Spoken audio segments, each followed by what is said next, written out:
The summer sun blazed down on the cobblestone courtyard of Buckingham Palace as tourists gathered in clusters. Cameras clicking and voices chattering in a dozen different languages. Among the crowd stood the Hartwell family from Connecticut, their designer clothes and expensive accessories marking them as wealthy American tourists.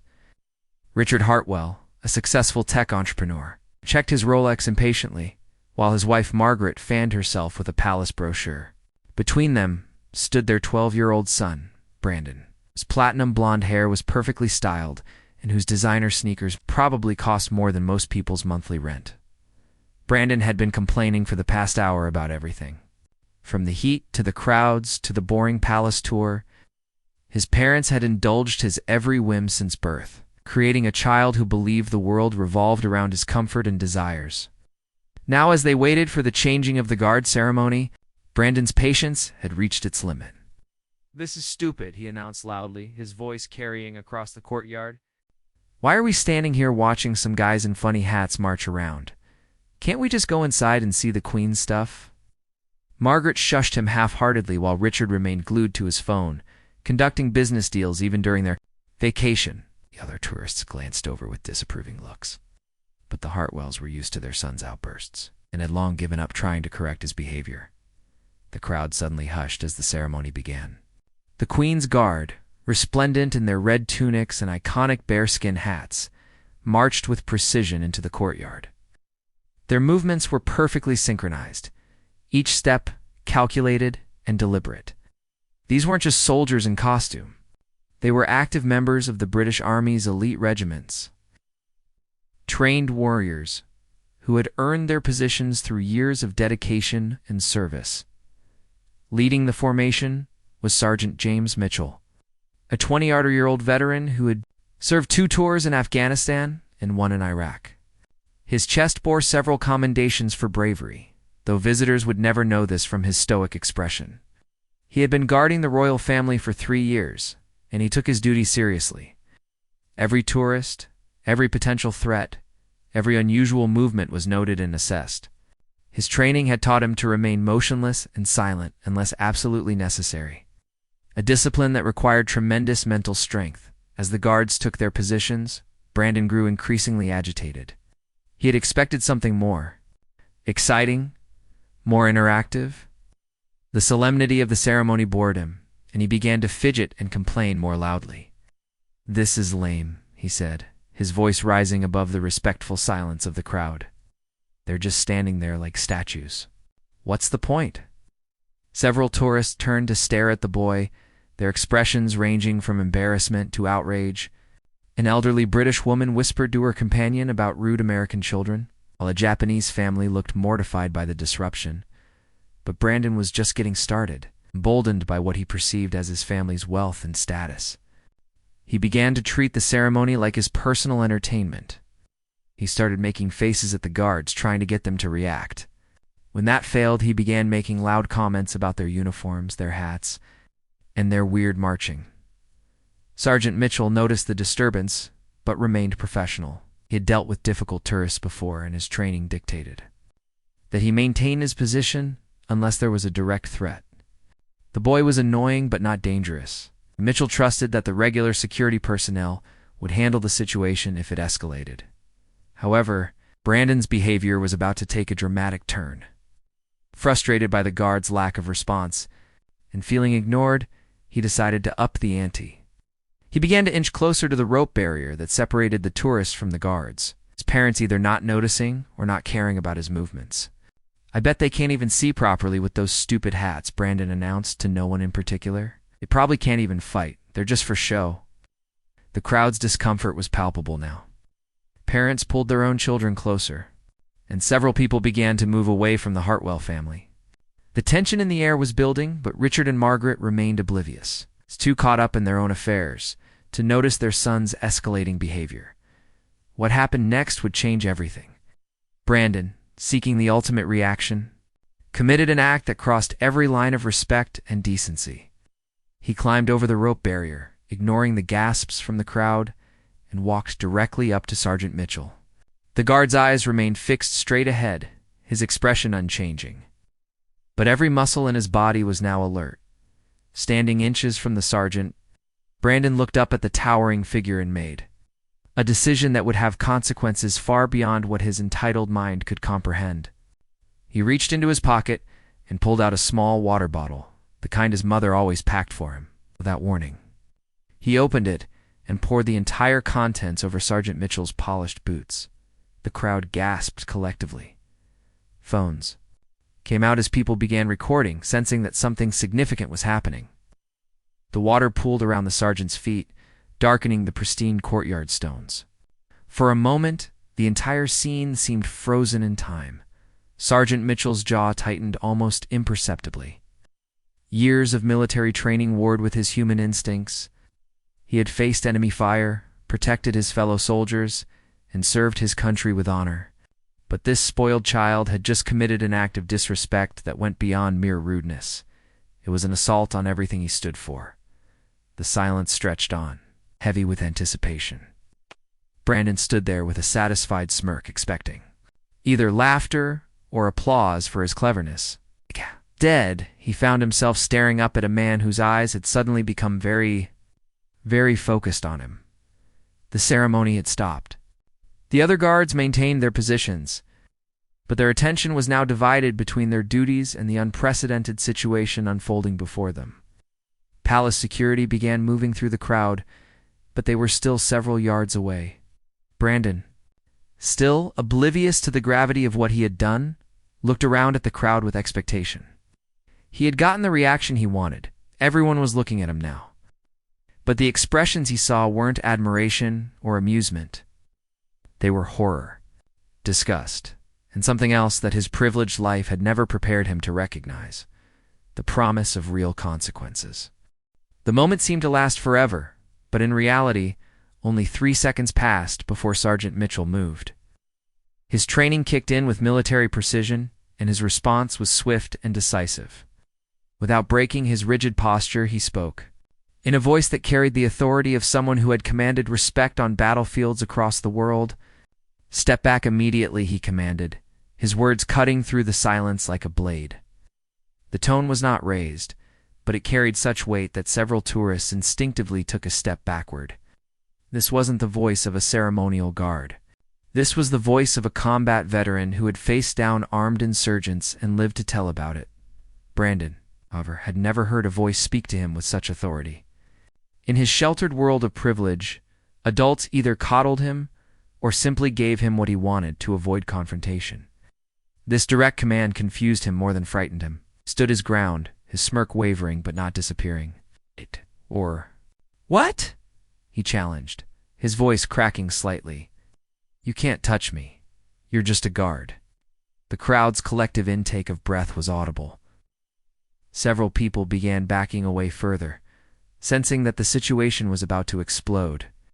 An elderly veteran in the crowd shook his head sadly, recognizing the profound disrespect being shown to a fellow serviceman. Palace security was now moving quickly through the crowd, but they were still navigating through the dense pack of tourists. Inspector Sarah Reynolds, the head of tourist security, was speaking rapidly into her radio as she pushed through the crowd. She had been monitoring the situation since the boy first climbed over the barrier, and she knew that things were about to get very serious. Sergeant Mitchell's eyes never left Brandon's face. Years of combat experience had taught him to read people, to assess threats, and to respond accordingly. What he saw in this child's face wasn't malice or genuine danger. It was something perhaps worse: complete and utter disrespect for authority, combined with the arrogance that comes from never facing real consequences. "Young man," the sergeant said, his voice now carrying a different tone, one that had been used to address new recruits who needed to learn respect the hard way. "You have just committed an assault on a member of Her Majesty's Guard. You have disrupted an official ceremony and shown disrespect to the crown. You will step back now, or you will be removed." Brandon's parents finally looked up from their phones, alerted by the commotion around them. Margaret gasped when she saw her son standing inside the barrier, facing down a guard whose imposing presence suddenly seemed very real and very threatening. Richard's face reddened as he realized they had become the center of attention, and not in a good way. "Brandon, Margaret called out, her voice high with panic. "Come back here right now." But Brandon was past listening to his parents. The confrontation had awakened something in him, a need to win. To prove that his family's wealth and status meant something. He had never been truly challenged before, and his response was to double down on his behavior. "This whole place," Brandon announced loudly, his voice carrying across the courtyard. "You work for us, basically. We pay taxes, so you work for us." The crowd's reaction was immediate and visceral. British tourists looked genuinely offended. While international visitors seemed embarrassed to be witnessing such a display, several people began recording more actively, sensing that they were witnessing something that would soon be viral. Sergeant Mitchell's expression didn't change. Something shifted in his eyes. It faced down armed enemies who had shown him more respect than this child. His fellow guards remained at their posts, but their attention was fully focused on the situation. They were ready to act if their sergeant needed support. "Son," Mitchell said, the word carrying no warmth, "your father's money means nothing here. You are on sovereign British soil, and you have just assaulted a representative of the Crown. Your nationality will not protect you from the consequences of your actions." Inspector Reynolds finally reached the barrier, her radio crackling with updates from other security personnel. She was a 20-year veteran of law enforcement who had dealt with everything from terrorist threats to diplomatic incidents. She recognized immediately that this situation, while seemingly minor, could have serious international implications if not handled carefully. "Excuse me," she said, her voice professional, but firm as she addressed the Hartwell family. "I need to speak with you about your son's behavior. This is a serious matter." Richard Hartwell straightened up, his businessman's instincts kicking in. He was used to problems that could be solved with money or influence, and he approached this situation with the same mindset. "Look, I'm sure we can work this out," he said, reaching for his wallet. "Right. Maybe we can make a donation to the palace or something." The inspector's expression hardened. "Sir, your son has just committed assault on a member of the military. This is not a matter that can be resolved with a donation." Meanwhile, Brandon remained standing in front of Sergeant Mitchell. The water from his bottle still pooled around the guard's feet. The boy's confidence was beginning to waver as he realized that the adult world was responding to his actions in ways it had never experienced before. Other palace guards began moving from their positions, following protocols for situations where the ceremony had been disrupted. Their movement was subtle but coordinated, creating a perimeter around the incident while maintaining their professional demeanor. "I want to see the manager," Margaret demanded, her voice taking on the entitled tone that had served her well in restaurants and stores back home. "This is ridiculous. He's just a child." "Ma'am," Inspector Reynolds replied, "I am the manager." "Ah!" "And being a child doesn't excuse assault. In fact, it makes this situation more serious because it suggests a complete failure in parenting and respect for authority." The crowd had grown larger as word spread through the tourist area. People were pressing closer, phones out, documenting every moment. The incident was being live-streamed on social media. Already hashtags were beginning to form around the confrontation. Brandon could feel the weight of all the attention. But instead of backing down, he made another crucial mistake. Still, standing before Sergeant Mitchell, he decided to make one final show of defiance. He reached into his other pocket and pulled out his phone, holding it up to take a selfie with the guard. "This is going on my Instagram," he announced. "My friends back home won't believe I made one of these guys break character." That was the final straw. Sergeant Mitchell had remained patient through the water incident, professional through the insults, and controlled through the family's attempts to buy their way out of consequences. But this treating him like a tourist attraction, like a prop for social media, crossed a line that his military pride could not accept.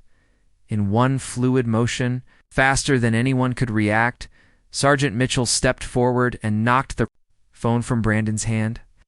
The device clattered across the cobblestones, its screen cracking against the stone. The crowd gasped, several people screamed, and chaos erupted in the courtyard. But this was just the beginning. The real consequences were about to unfold. The sound of Brandon's phone hitting the cobblestones echoed through the suddenly silent courtyard like a gunshot. For a moment, everyone froze. Tourists, guards, security personnel, even the pigeons seemed to pause mid-flight. Then, as if a dam had burst, chaos erupted from every direction. Brandon stared at his shattered phone in complete shock.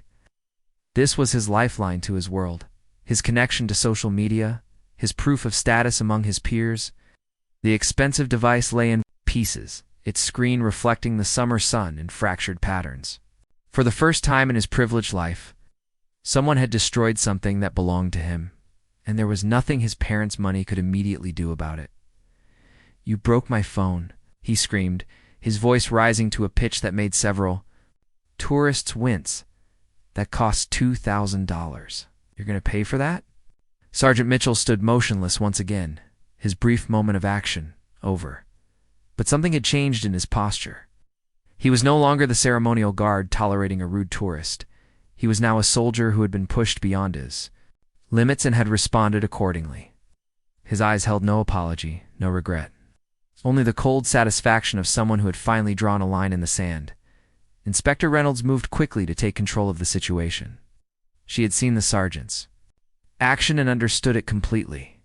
While his response might seem extreme to civilians, she recognized it as the measured reaction of a military professional who had been systematically disrespected and then treated like a prop.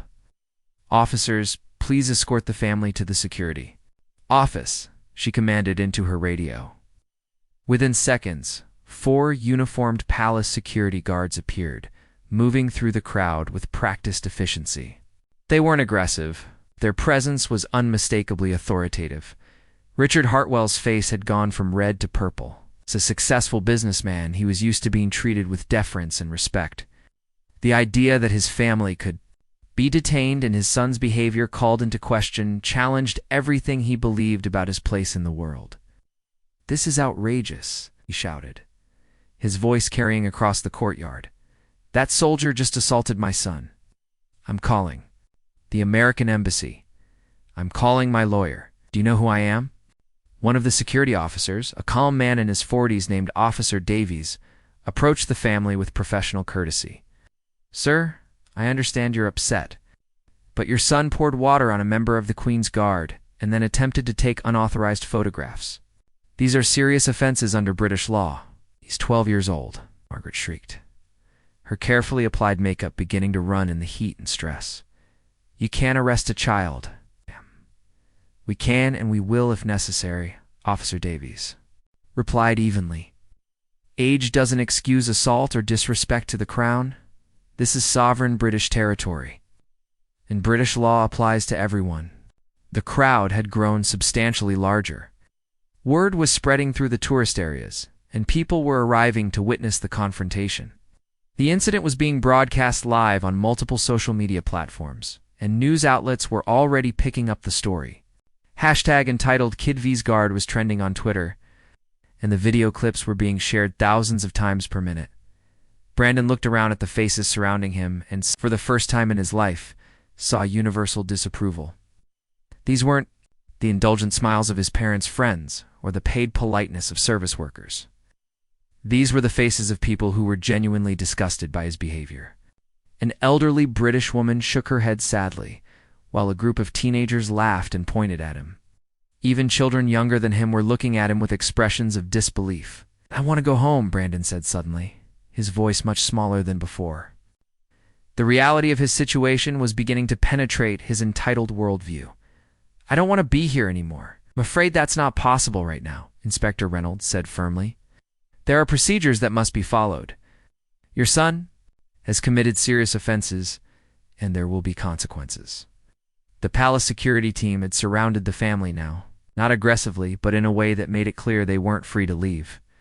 Other tourists were being moved back to create a larger perimeter, though many were still recording and taking photos. Sergeant Mitchell remained at his post, but his fellow guards had subtly shifted their positions to support him. They knew their colleague had been pushed beyond what anyone should have to endure, and they respected his restraint up to that point. The broken phone was quickly swept up by maintenance staff, but the symbolic impact of the action remained. A new figure appeared. On the scene, Colonel Harrison, the commanding officer of the guard unit. He was a tall, distinguished man in his 50s who had served in the military for over 30 years. His presence immediately commanded respect from everyone in the courtyard, including the other guards who straightened to attention. "Inspector Reynolds," he said, his voice carrying the authority of someone used to command. "I understand we have a situation here." "Yes, sir," she replied. "A young tourist assaulted one of your guards and then attempted to take unauthorized photographs." Sergeant Mitchell responded by destroying the phone. Colonel Harrison looked at the family, taking in their expensive clothes, their entitled postures, and Brandon's tear-stained face. He had dealt with difficult tourists before, but this situation was different. The boy's actions had crossed lines that went beyond mere rudeness. "Sergeant Mitchell," he said, approaching his subordinate. "Report." Mitchell's response was crisp and professional. "Sir, the subject poured water on my boots and uniform, made disparaging comments about the crown and the military, and then attempted to take photographs for social media purposes. I responded by removing the phone from his possession." "Was force necessary?" the colonel asked. "Sir, the subject was treating me as a tourist attraction and showing complete disrespect for the uniform and what it represents. I deemed it necessary to establish boundaries." Colonel Harrison nodded. In military terms, Mitchell's actions were not only justified, but restrained.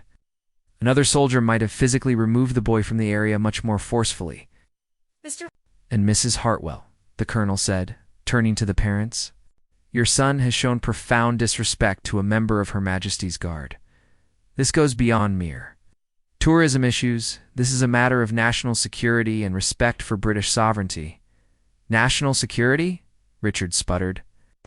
"He's a 12-year-old boy. Mr. Hartwell, your 12-year-old son just demonstrated that he believes American wealth gives him the right to assault British military personnel on British soil. That's not just disrespect, that's a fundamental misunderstanding of how international law works." The crowd was completely silent now, hanging on every word. This had evolved from a simple tourist incident into something much more significant. The colonel's words carried weight that even the Hartwells couldn't ignore. Margaret tried a different approach. "Please, he's learned his lesson. Can't we just apologize and move on?" Inspector Reynolds stepped forward. "Ma'am, an apology doesn't undo assault. And frankly, your son hasn't apologized. He's demanded compensation for his phone and threatened legal action." As if to prove her point, Brandon chose that moment to speak up again. "You still me a new phone. I'm going to tell everyone back home how mean you guys are." The colonel's expression hardened. "Young man, you clearly haven't learned anything from this experience. That concerns me greatly." What happened next would determine not just the immediate consequences, but would change the trajectory of Brandon's entire life. Colonel Harrison studied Brandon's face for a long moment, seeing not just defiance, but a complete lack of understanding about the gravity of his actions.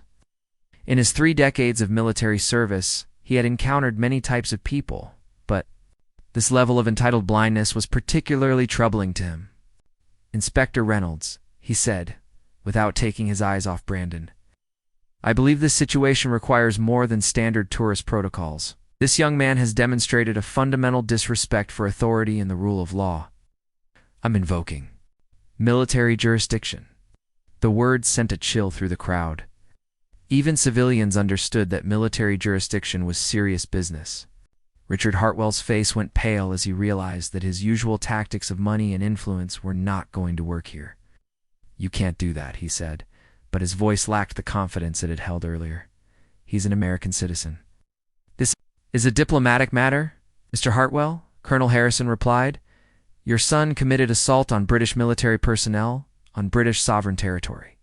Nationality doesn't provide immunity from British law. Inspector Reynolds, please contact the American Embassy and inform them of the situation." Inspector Reynolds nodded and began speaking into her radio. The mention of the embassy made the situation feel suddenly real to the Hartwell family. This wasn't just a tourist inconvenience anymore. This was an international incident. Meanwhile, the crowd around them had continued to grow. The incident was being live-streamed around the world, and news crews were beginning to arrive. A reporter from BBC News was already on scene, interviewing witnesses and preparing a story that would soon reach millions of viewers. Brandon watched all this activity with growing panic. His sheltered life had never prepared him for consequences. This severe, he had always been able to manipulate situations through tantrums, where his parents had been able to smooth things over with money or connections. But this was different. These people weren't backing down, and the situation was spinning, completely out of his control. "I want my lawyer," he said suddenly, his voice cracking. "Want to call my lawyer right now." Officer Davies looked at him with something that might have been pity. "Son, you're 12 years old. You don't have a lawyer? And even if you did, British law doesn't require us to provide you with a phone call immediately." The reality of his situation was beginning to sink in. Brandon looked around at the faces surrounding him: military officers, security personnel, police, and hundreds of tourists, all looking at him with expressions ranging from disgust to fascination. He was no longer the center of attention in a good way. He was the center of attention because he had become an example of everything wrong with entitled behavior. A new figure approached the group, a woman in her 30s wearing a business suit and carrying a briefcase. She introduced herself as Sarah Chen, a representative from the American Embassy. "Mr. and Mrs. Hartwell," she said, her tone professional but concerned. "I understand there's been an incident involving your son. I'm here to ensure your rights are protected, but I need to be clear that the embassy cannot and will not interfere with British law enforcement." Richard grabbed onto this like a lifeline. "Thank God. Please tell them they can't treat us like this. We're American citizens." Miss Chen's expression remained neutral. "Mr. Hartwell, being an American citizen, doesn't exempt you or your family from British law. If your son committed assault, as alleged, then British authorities have every right to pursue the matter, but he's just a child." Margaret protested. "Mrs. Hartwell, British law recognizes that children can commit crimes. The question is how the system will respond to those crimes. That's what we're here to discuss." Colonel Harrison stepped forward. "Miss Chen, I appreciate the embassy's involvement. However, this goes beyond a simple legal matter. Your young citizen has shown such profound disrespect for British authority that I believe educational intervention is necessary." "Educational intervention?" Miss Chen asked. "The boy clearly has no understanding of respect, discipline, or consequences. I'm recommending that he be enrolled in a community service program that will teach him these values." Brandon's eyes widened in horror. "Community service? Like picking up trash?" "I'm not doing that." "Young man," Colonel Harrison said, his voice carrying the authority of someone who had commanded troops in combat, "you no longer have a choice in the matter. You assaulted a member of the Queen's Guard and showed complete disrespect for British law. Community service is a merciful alternative to other legal options." The crowd had grown silent, sensing that something significant was happening. A BBC reporter was now interviewing witnesses, and their comments were uniformly critical of Brandon's behavior. "That boy was absolutely dreadful," said an elderly British woman. "I've never seen such disrespect in my life. Those guards serve our country with honor, and to treat them like that. It's disgraceful." A middle-aged American tourist from Texas was equally harsh. "I'm embarrassed to be the same nationality as that kid. His parents should be ashamed of themselves. That's not how we raised our children." The interviews were being broadcast live, and the story was spreading rapidly across social media. Hashtag entitled KidVsGuard was now trending globally, with millions of people sharing their opinions about the incident. The vast majority of comments were critical of Brandon and his parents, with many calling for serious consequences. Inspector Reynolds returned from her radio conversation with news that would change everything.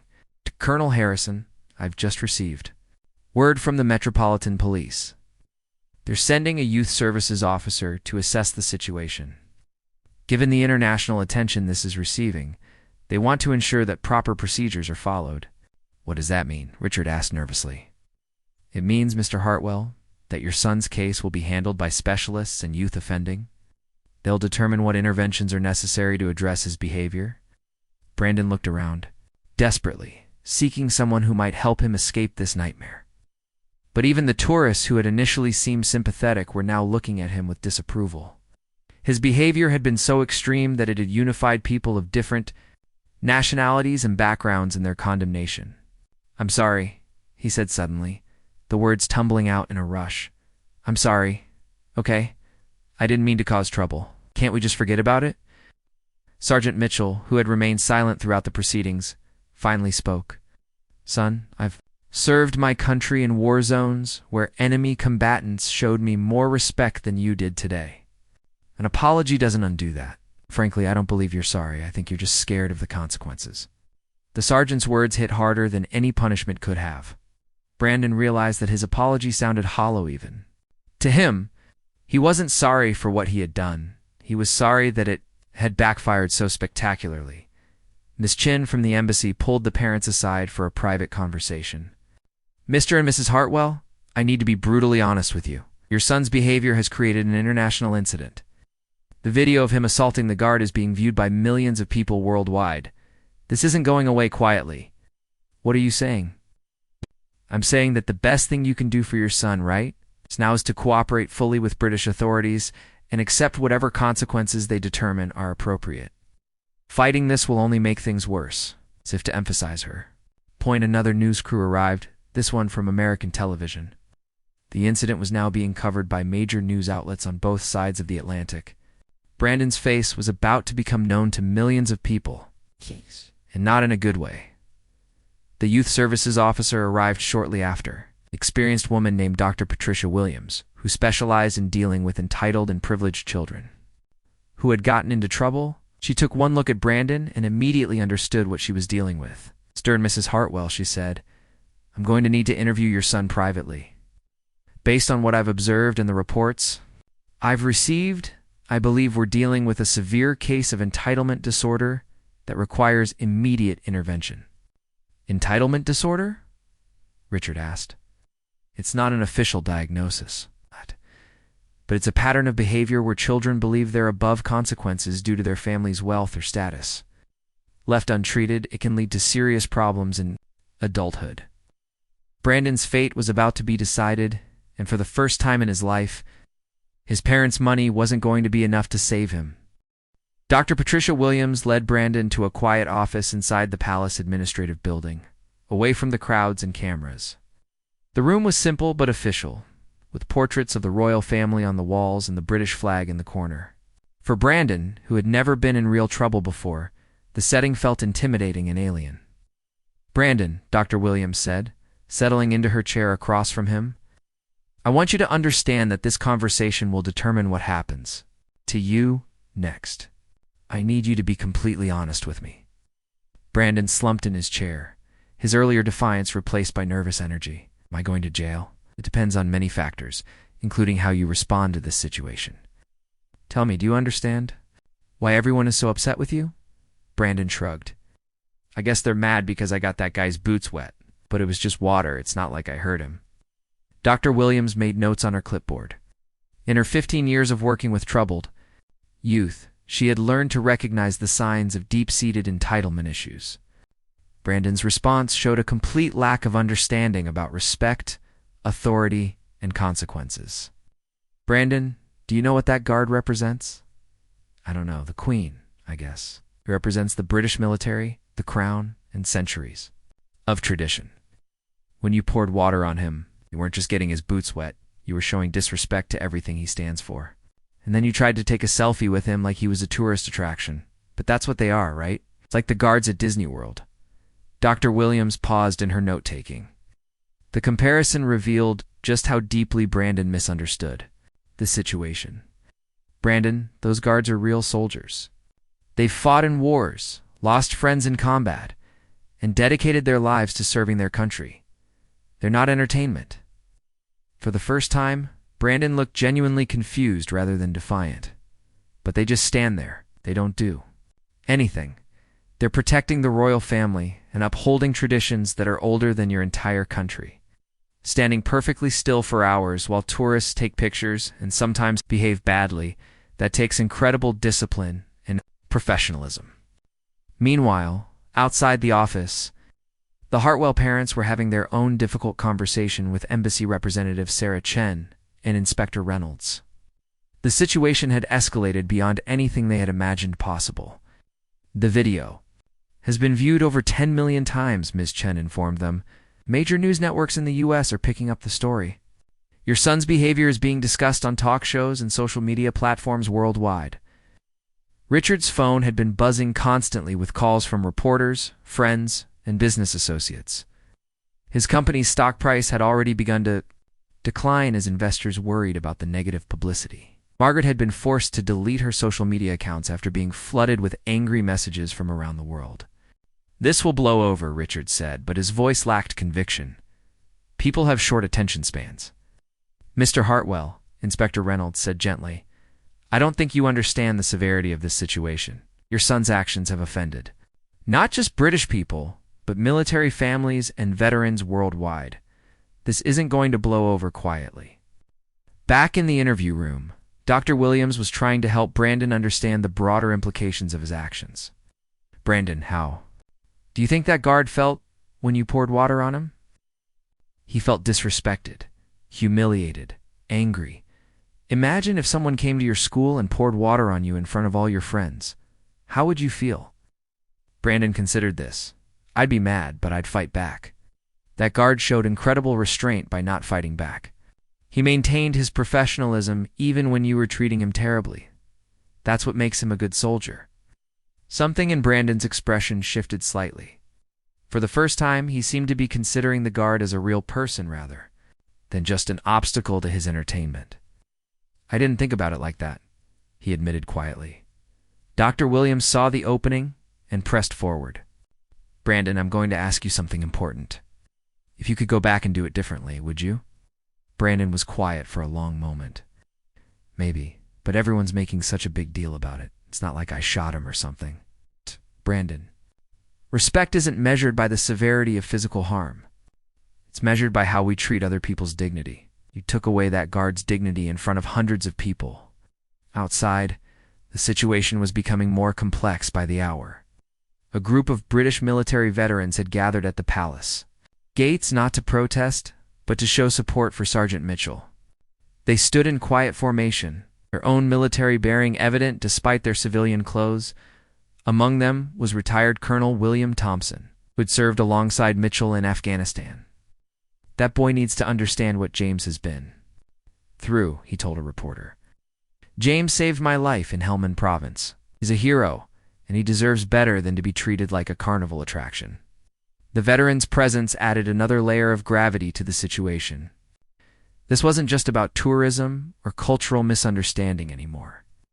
It was about respect for military service and sacrifice. Inside the palace, Colonel Harrison was briefing his superiors about the incident. The story had reached the highest levels of both the military and civilian government.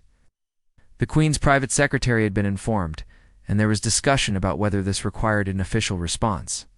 Sir, Colonel Harrison reported, the incident has generated significant international attention. The boy's behavior was so egregious that it's being seen as representative of broader issues with entitled youth. What's your recommendation, Colonel? I believe we need to use this as a teaching moment, both for the boy and for the public. Military service and respect for authority are values that transcend nationality. This could be an opportunity to reinforce those values. Back in the interview room, Dr. Williams was making progress with Brandon. Brandon, I want you to think about the people in your life who you respect. Your parents, maybe a teacher or a coach. I guess my grandfather. He was in the military. What branch? Navy. He was in Vietnam. He has medals and stuff. Dr. Williams saw another opportunity. How do you think your grandfather would feel about what you did today? For the first time, Brandon's composure cracked. His grandfather was the one adult in his life who had never been impressed by his family's money, who had always demanded respect and good behavior. The thought of disappointing him was more painful than any punishment. He'd be really mad, Brandon said, his voice barely above a whisper. Why would he be mad? Because he says soldiers are heroes. He says they sacrifice everything for their country. Brandon paused, the weight of his actions finally beginning to sink in. He'd say, I disrespected a fellow soldier.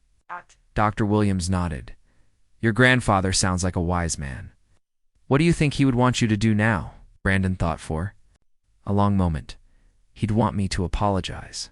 really apologize, not just say sorry because I got in trouble. No, is that what you want to do? I think so, but I don't know if it's too late. Meanwhile, the crowd outside had grown to include not just tourists and media, but also local Londoners who had heard about the incident. The reaction was mixed, but mostly supportive of the guard and critical of Brandon's behavior. Sarah Martinez, a teacher from London, spoke to a reporter. I see this kind of behavior in schools sometimes. Children who think rules don't apply to them because of their family's wealth. It's heartbreaking because these children aren't being prepared for the real world. The incident had struck a nerve that went beyond nationality or culture. Parents around the world were sharing the story as an example of what happens when children aren't taught proper respect and boundaries. Dr. Williams finished her interview with Brandon and rejoined the adults. I believe Brandon is beginning to understand the gravity of his actions, she reported. However, understanding isn't enough. There need to be meaningful consequences that will help him internalize these lessons. What do you recommend? Miss Chen asked. First, he needs to make a genuine apology to Sergeant Mitchell. Not just words, but actions that demonstrate his understanding. Second, he needs to engage in community service that will teach him about respect and responsibility. What kind of community service? Inspector Reynolds asked. I'm recommending that he spend time with military veterans, learning about service and sacrifice. He needs to understand what that guard represents and why. His actions were so hurtful. Richard and Margaret exchanged worried glances. This wasn't the quick resolution they had hoped for. How long would this take? Margaret asked. That depends on Brandon's attitude and progress, but I'm talking about weeks, not days. The reality was setting in that their vacation was over, and their son's education was just beginning. The question was whether Brandon would embrace this opportunity to learn and grow, or continue to resist the consequences of his actions.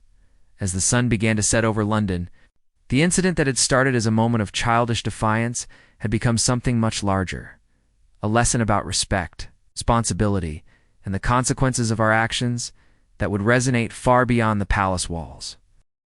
3 weeks later, Brandon stood outside the Royal Hospital, Chelsea, a historic building that housed retired military veterans. His expensive designer clothes had been replaced with simple jeans and a plain t-shirt, and his usual arrogant posture had given way to something more humble. The boy who had once poured water on a royal guard now carried himself differently. Though the transformation was far from complete, Dr. Williams walked beside him, having overseen his community service program since the incident. Remember, Brandon, these veterans have given their lives to service. They've seen things and experienced things that most people can't imagine. Listen to their stories with respect. Brandon nodded, his stomach tight with nervousness. Over the past 3 weeks, he had worked in soup kitchens, cleaned public spaces, and attended mandatory counseling sessions. Each experience had chipped away at his entitled worldview. Though progress had been slow and sometimes painful, the international media attention had been relentless. The story of the entitled American kid had become a global phenomenon, spawning countless articles, opinion pieces, and social media discussions about parenting, privilege, and respect. Brandon's face had become recognizable worldwide, and not in a way he had ever wanted. His parents had been forced to extend their stay in London indefinitely. Richard's business had suffered significant losses as investors and partners distanced themselves from the negative publicity. Margaret had been dropped from several charitable boards back home, and their social circle had largely abandoned them. The consequences of their son's actions had rippled through their entire lives. Inside the hospital, Brandon was introduced to a group of veterans who had volunteered to share their stories as part of his education program. Among them was Harry Morrison, an 89-year-old World War II veteran who had fought in the DA landings, and Jennifer Walsh, a 34-year-old former sergeant who had served 3 tours in Afghanistan. So you're the young man who had the encounter with Sergeant Mitchell? Harry said, his voice still strong despite his age. I've heard quite a bit about you. Brandon's cheeks reddened. Yes, sir. I'm sorry about what I did. Sorry's a start, lad, but it's what you do next that matters. Tell me, what do you know about military service? My grandfather was in the Navy. During Vietnam, Brandon said quietly. He always said soldiers were heroes, but I never really understood what he meant. Jennifer leaned forward. What didn't you understand? I thought being a soldier was just a job, like any other job. I didn't realize. Brandon struggled to find the words. I didn't realize what it meant to serve something bigger than yourself. Over the next hour, the veterans shared their stories. Harry described the fear and courage of storming the beaches of Normandy, watching friends die while pushing forward for the greater good.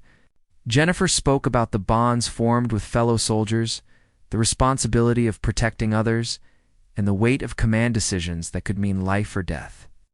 When I was deployed, Jennifer said, I had soldiers under my command who were younger than you.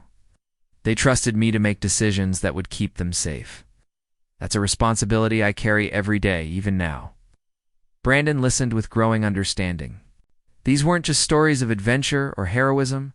They were accounts of sacrifice, of choosing duty over personal comfort, of putting others before yourself.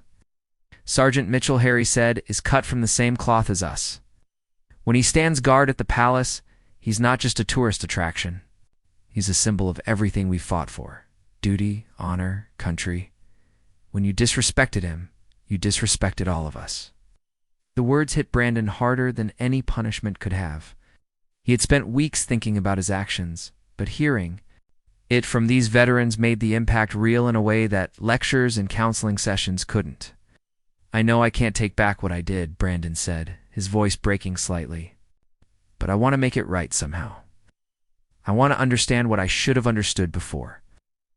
Later that day, Brandon was taken to meet Sergeant Mitchell himself. The meeting had been arranged carefully with both Dr. Williams and Colonel Harrison present to ensure it was constructive rather than confrontational. Sergeant Mitchell appeared in civilian clothes, but his military bearing was still evident. He looked at Brandon with the same measuring gaze he had used that day at the palace. But now there was something different in his expression. Not anger, but a kind of professional assessment. Sergeant Mitchell, Brandon said, his voice steady. Despite his nervousness, I want to apologize to you. Not because I have to, but because I understand now what I did wrong. Mitchell nodded but didn't speak, waiting for Brandon to continue. I treated you like you were there for my entertainment. I didn't think about you as a person, or about what your uniform meant, or about the sacrifice you and other soldiers make. Brandon paused, gathering his thoughts. I've been learning about military service these past few weeks, and I understand now that when I disrespected you, I disrespected everyone who has ever served. Mitchell studied the boy's face, looking for sincerity. Brandon, do you understand why I broke your phone? Yes, sir. You were drawing a line. You were showing me that there are consequences for disrespecting others, especially those who serve. And do you think my response was appropriate? Brandon considered this carefully. I think it was the only thing that would have gotten through. To me, I was so entitled and arrogant that nothing else would have worked. For the first time, Mitchell smiled slightly. That's a mature answer. What have you learned from this experience? I've learned that respect isn't something you give because you have to, but because it's the right thing to do. I've learned that there are people who dedicate their lives to serving others, and that's something to be honored, not mocked. Brandon paused. And I've learned that my family's money doesn't make me better than anyone else. Mitchell extended his hand. Brandon, I accept your apology. I want you to know that I'm proud of the work you've done these past few weeks. It takes courage to admit when you're wrong and to try to make things right. The handshake was firm and genuine, representing not just forgiveness, but a kind of mutual respect that would have been impossible 3 weeks earlier. The story of Brandon's transformation came almost as widely reported as his original offense. News outlets followed his community service, his meetings with veterans, and his eventual reconciliation with Sergeant Mitchell. The narrative shifted from one of entitled behavior to one of redemption and growth. 6 months later, Brandon returned to the United States, a changed person. He had learned lessons about respect, service, and humility that would stay with him. For the rest of his life, he started a blog about his experiences, sharing what he had learned with other young people who might be struggling with similar issues of entitlement and privilege. His parents, too, had been transformed by the experience. They had been forced to confront their own role in creating Brandon's entitled behavior. They committed to raising their son with different values going forward. Sergeant Mitchell continued his service with the Queen's Guard, had made him something of a symbol for military personnel worldwide. He received thousands of letters of support from veterans and active duty soldiers who appreciated his professionalism and restraint. The incident at Buckingham Palace had lasted only a few minutes, but its impact rippled outward for months and years. It became a case study in parenting, a lesson in respect, and a reminder that actions have consequences, sometimes far beyond what we can imagine. Brandon never forgot the lesson. He learned that day that true strength comes not from wealth or privilege, but from service to others and respect for those who dedicate their lives to something greater than themselves. It was a lesson that would guide him for the rest of his life, turning a moment of shame into a foundation for growth and character. The broken phone was never replaced, but what grew in its place was infinitely more valuable: wisdom, humility, and respect for the heroes who protect us all.